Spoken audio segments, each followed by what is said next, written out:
Hello everyone and welcome back to the final part of this story.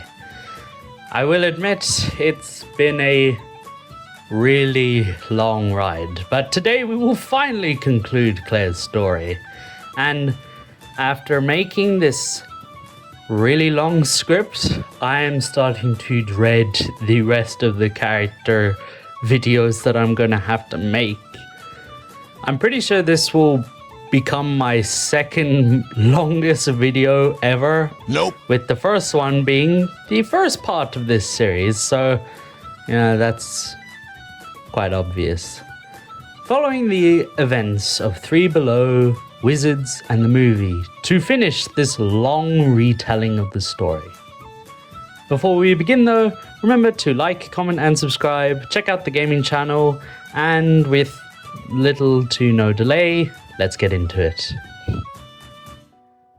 Our story left off on the climactic battle against Morgana, where Jim and his team successfully defeated Gunmar and Morgana, leading to Troll Market's destruction and the departure of the trolls to find a new home. Jim, Nomura, Merlin, Blinky, and Claire all set off with the trolls to guide them on this journey.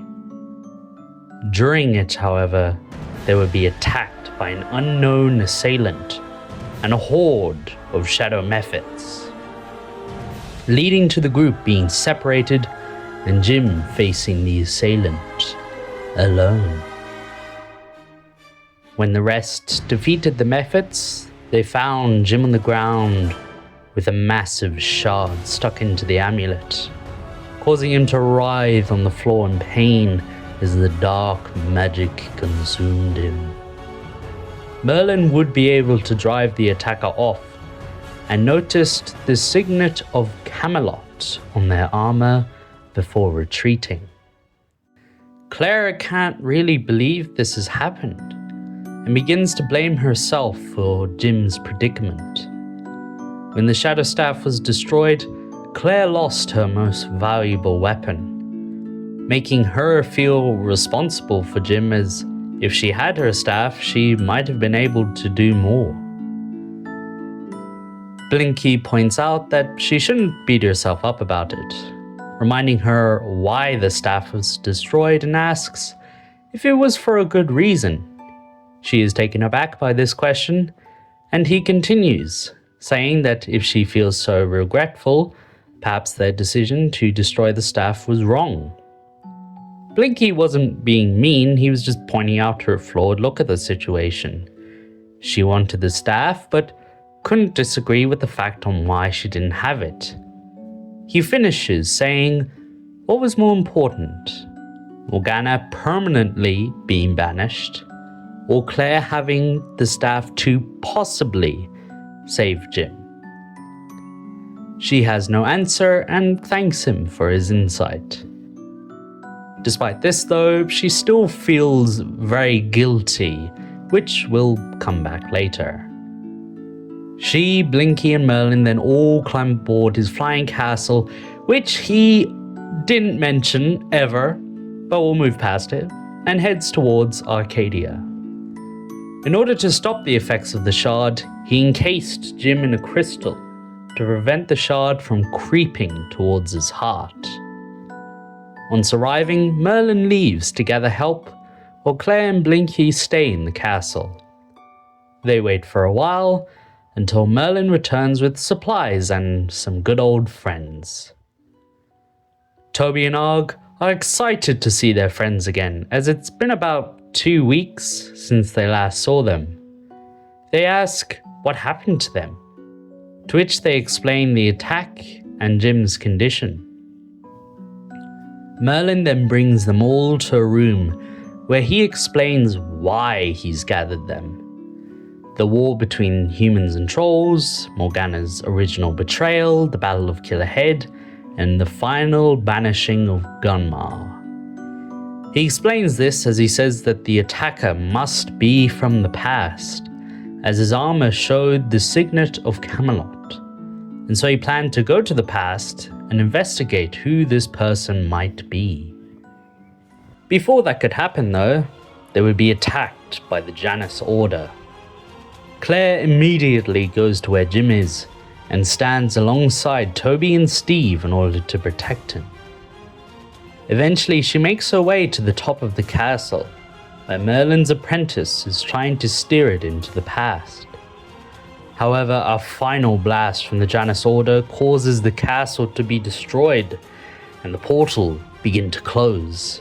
Jim falls into the portal, and in an attempt to save him, Claire, Duxie, Steve, and all fall into the portal. On the other side, they are immediately beset upon by the Knights of Camelot, who bring them to face judgment in front of the king. Claire is worried for Jim's safety, as trolls were hunted in this time and he may face death for his current form. She, however, would be surprised to see another person arrive to help them. Morgana, the king's sister, steps forth, but not to condemn, but actually save Jim. In this time, Morgana is actually a pretty good person who tries to stick up for the trolls and the unfair treatment magical beings have in this land. Despite both herself and Claire fighting against it though, Arthur still orders Jim to be killed. And as she watches her lover be pushed to his death, her eyes begin to glow and begin to perform shadow magic in order to save him. The long exposure to the magic of the Shadow Staff, but probably more importantly the connection to Morgana in the future, has allowed her to tap into that power and make it her own. Due to her actions, Jim is temporarily saved and, to her displeasure, is sent to Morgana as her handmaid. She is less than happy to hear this and barks about this to Duxie, who tells her that there's not much they can do. They can't go back to the present, so they'll have to ride this out until they can find a way back to the future, while also promising that he will do what he can to make sure Jim stays alive. Claire, somewhat unsatisfied, it's reasonable, heads off to Morgana in order to familiarize with her activities. As she does so, she spies the Shadow Staff and goes to grab it, where she is interrupted by Morgana. Morgana tells her she knows she can use magic and that she is gifted, going on about the unfair treatment of magical beings and how she feels powerless to stop it. Claire finally realizes that this isn't the same bitter witch from the future, fueled by hate and constant war, and begins to sympathize with her. Until Arthur walks in and the two begin to fight.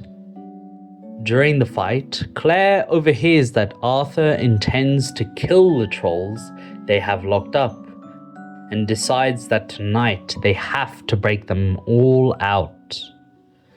So she and Duxie both go down to the dungeon to free Jim and all the other trolls, leading them out where they then evade all the guards and make their way to the exit.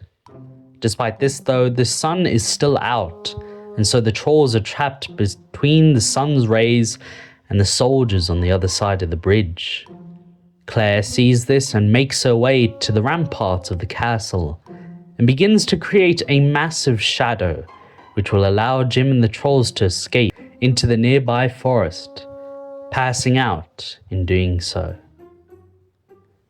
The next day, she, alongside Morgana, are brought along with Arthur to hunt down the trolls, as Arthur suspects that it was Morgana who was responsible for their escape, and this is to be her punishment. Claire accompanies her on the trip, and after being told about a possible future by Duxie, attempts to have Morgana reconcile with her brother in a bid to save Jim and the future itself. At first it seems to be going well, but there is far too much baggage between them to be fixed in a single day, and Arthur eventually catches up to Jim. In an act of defiance, Morgana steps in front of Jim and buys time for Claire and Co to get Jim out of there. But in an enraged state, Morgana tries to kill her brother, to the protest of all around her. Seeing them all turn against her, Morgana attacks everyone simultaneously in order to stop the conflict herself, leading to Arthur attacking Morgana and sending her into the ocean. Claire feels responsible for Morgana's death, and both her and Duxie focus on the present instead of trying to change the future. Time passes and Claire is haunted by the image of Morgana's death, seeing that she might befall the same fate of corruption and death. She begins combing through Morgana's work, to which Merlin reminds her that her pursuit of dark magic will bring no good. She is eventually approached by Duxie, who tries to help Claire vent some of her feelings, and on arriving at the Lady of the Lake, begins to teach her how to actually use her power. Yet each time she sees the corrupted form of Morgana look at her and fears that she is going down the same path until she is consumed by the shadows. In the Shadow Realm, Claire sees Morgana, or at least a version of her, staring back at her, and tells the Mirage that this power is hers now, and she won't let fear control her anymore. Suddenly she is transported back to the real world and finds that she's able to better control the powers of shadow magic. She uses her newfound power to help the team help Merlin and get the sword repaired. Duxie then takes on the role as Claire's teacher to help her better control the power and master it, leading to her finding that Morgana is alive and that she is planning an attack on Camelot. To combat this, she and Duxie would spend the day fortifying and looking for Morgana's assassin, leading to her joining a knight's tournament in pursuit of the suspected killer before the real one made his move.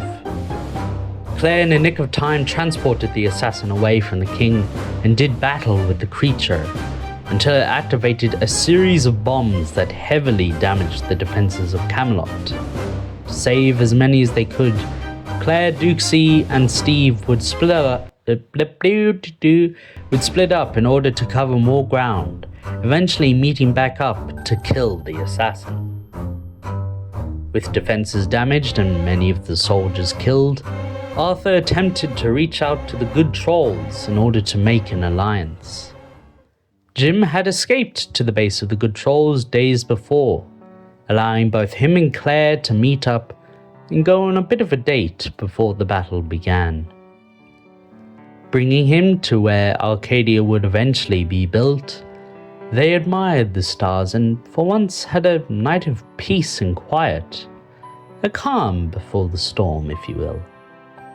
Though due to Jim's troll biology, they aren't able to have the perfect night she wanted, but still, she enjoyed it all the same. But at the setting of the sun, both sides of human and troll gathered to fight in the Battle of Killerhead Bridge. Claire would stick close to Jim to ensure his safety and move through the battle together, laying many Gum-Gums to rest. But when Arthur dies, the battle turns in favor of Gunmar, until the good trolls arrive to turn the odds back on their side and end in their victory. Claire is happy to have Jim back, and that they all survived the great battle that occurred, and even better, Merlin had activated his teleporter to help them get back to the future. She started to feel like everything was starting to go well. That's when Jim pulled her aside and explained there was no way to remove the shard. Not even Merlin had the power or spell to free him. He also says that once they get back, the shard will continue to creep towards his heart. Claire protests saying there has to be something they can do. But there isn't. Once they get back, Jim will be lost. Going through the portal, Jim immediately starts writhing in pain, with Claire powerless to stop it once again. She begs for anyone to help him, but Merlin in the present reminds them that there was nothing to do. And just as he says that, the Green Knight, the mysterious assailant from before, has come for Jim.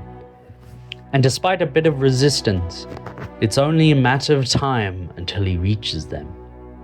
So Jim sacrifices himself and lets the shard fully consume him, transforming into a monstrous troll, telling them to run as he jumps at the knight.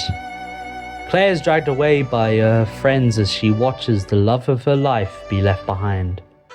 And once they reach a safe place, Claire vents to them about leaving Jim behind and shouts at Merlin for seemingly giving up on him. Duxie, wanting to help Claire, formulates a plan to save Jim. They will run a distraction while Claire sneaks aboard to find Jim. And when she does, she sees Jim is almost fully lost to his beast side, and he begins to attack her. She is unwilling to attack Jim in turn, instead trying to break through to him and find his remaining sanity. That's when Morgana from the present returns. Claire was now terrified and began to question how she had escaped. Morgana only said, "There is no way out for any of us," and began her attack. Claire sees that she won't be able to defeat Morgana and save Jim, and with regret leaves him, promising to return. The plan was a complete failure, as not only had she failed, but Merlin in the exchange had died to his old friend, the Green Knight, Arthur, leaving them to figure out a way to permanently save Jim and stop the Janus Order. Duxie told her that he would have to go off for a while in order to find answers and to wait till he gets back. She agrees and teleports both her and Steve back to base. When she arrives, she tells the rest of them what happened and that Merlin was gone. Nari would speak up and say that she felt Merlin's soul pass from this world, and intrigued, Claire asked if she could sense where Jim's soul might be. Tapping into the world's roots, Nari is sad to inform that Jim's soul did not exist in the mortal world. Claire can't accept that he's gone, and decides to go into the Darklands to find his soul herself. Making her way through the dark and haunted realm, she is attacked by a familiar enemy. Morgana had also come to this realm in order to save Arthur. Her time in this realm had shown her the many mistakes she had made, and now wished to be free from the Order's control and perhaps save her brother in the process. Seeing that their interests aligned, they both embarked to find their souls and hopefully free them from this hell. Claire would quickly find Jim wandering on a reconstruction of Killerhead Bridge, a reminder of his greatest folly in the series. Claire tries to reach out to him and show him that she was still there for him, and just as her words began to break through, his monstrous form returns and forces her back, watching once again as he is lost to the beast he has become. Running from that, she saves Morgana from a similar predicament and transport them both to their hideout. But this was a mistake. This allowed the Janus Order to track them down to exactly where they were. Assembling on the outside of their base, The crew faced down the fallen wizards and the dreaded Green Knight. It was a ferocious battle, but even with Morgana on their side, they just stood no chance against the full power of the dark side. Claire and the group would be taken back to the Order's castle, where Nari would be imprisoned and the rest of them executed. That's when Archie flies in and breaks all of them out of the ice, with Morgana going toe-to-toe with her brother, while Claire and the rest of them face off against Jim. Claire takes her opportunity to blast Jim and knock him out, allowing Arg to easily carry him out, until he awakes and forces them to crash into the ground. Claire is the first up and uses her newfound powers to teleport and influence Jim to try and break him from the control of Arthur. But for as long as he lived, Jim would stay under his control. The rest of the group would try to get through to Jim and allow Claire some breathing room and power up a final blast to knock some sense back into him. This continued all night till Morgana was able to crush Arthur and sever his link to Jim, finally breaking his control. Jim, now of same body and mind, stood up, but just as he was about to embrace his friends, he immediately turned to stone. Claire rushes towards the now stone Jim and cries on him, and through a pretty dumb sequence, Jim is brought back to life and returned to human form. Claire embraces him once again, at last able to see Jim again in his true human form. Things are still not over though, as Dukesy comes flying through the air after his battle with the Janus Order, and he falls unconscious to the ground.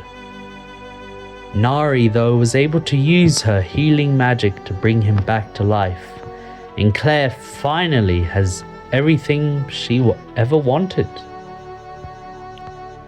So yeah, that's it.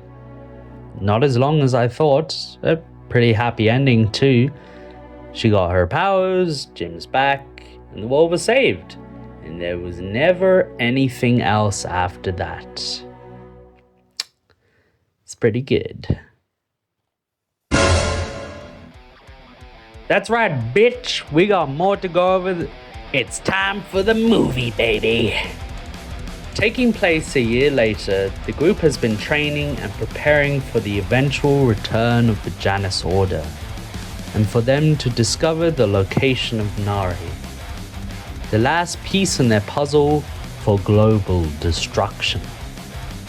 Claire has been making great strides in mastering her power to be one of the most powerful on their side. Eventually, they prepare a plan to take out the Janus Order by shutting off their magic and hopefully killing them in their weakened state. The plan is set, and at first goes very well. They corner the two on a train and begin holding them down, positioning themselves to be able to use a device that will shut off their magic. They catch them off guard and initially land good blows, but sadly they're unable to defeat them quick enough, and their powers return, easily defeating them all and leaving Jim in a pretty bad state.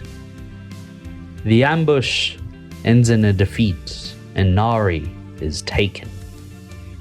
In this movie, Claire and Jim are also shown to be not afraid of their relationship and pretty open about it, which is something I did like to see. Claire then accompanies Blinky and Archie in pursuit of a magical item that may allow them to see into the future and give an answer to defeat the Janus Order. They arrive at the home of the Dragon Trolls, which you can check out on my channel, where they might hope to get the Chronosphere. The magical time travel majiggy, they never really explain a device in this movie. only to see their leader hold it and deny its use, as it is his source of great power. A fight breaks out, where they are successful in nabbing the sphere and getting to the exit. There it seems they'll be surrounded until Archie and his dad volunteered to hold the line and ensure they get out safely. With sorrow in their eyes, they leave him behind and make their way back to the group. Now with the sphere, you would think they would use it to, see into the future, combat the wizards, as they'd see everything they do. But no, they never use it. They never really look into the future, which is, the whole gist of it. Just love a movie that doesn't use the time-altering object to affect the future. Good job, guys. I hate this movie. In any case, Claire then accompanies Jim and Duxie as they try to break Nari out of her spell and get her Titan on their side. And they are successful, and Claire uses a great amount of energy in order to teleport them and the massive construct over to the Ice Titan, where they do battle. Despite both getting good hits, no one thinks to help Nari, and so Nari and Squirrel both die, and they have seemingly won. Until Blinky checks a book and sees the Janus Order. What? The Janus Order only need one Titan to survive in order to cleanse the planet. Not all three, as they presumed. So they all make a mad dash to Arcadia to put down Belrock and finish the fight. Claire plays a pretty small role, mostly saving the others from falling off the Titan, but still contributes to the ultimate defeat of him. And thankfully for them, in their final moments, Jim unlocks his amulet and kills Belrock with Toby's help. They all celebrate at this until they realize Toby was underneath the Titan when it fell. And once they find him, it is a sad scene, as he lies broken and passes away in Jim's arms. Despite everything they had done, despite everything they had lost, most of their friends were dead, and its hero didn't even get to see the aftermath of their victory. Overcome by guilt, Jim breaks the chronosphere and finds the Time Stone, and, well, you all know how that goes. And that's it. That is the whole tale of Claire Nunez. This was the longest character retelling video I have ever done. Well, not really the video, really series. It's taken me 2 days just to write this script. 1 year, 3 videos, and my back not working later, and her story is finally done. Oh, I can't wait for the next ones. I hope you all enjoyed this tale. Remember to like, comment, and subscribe, and may the glory of Merlin be with you always.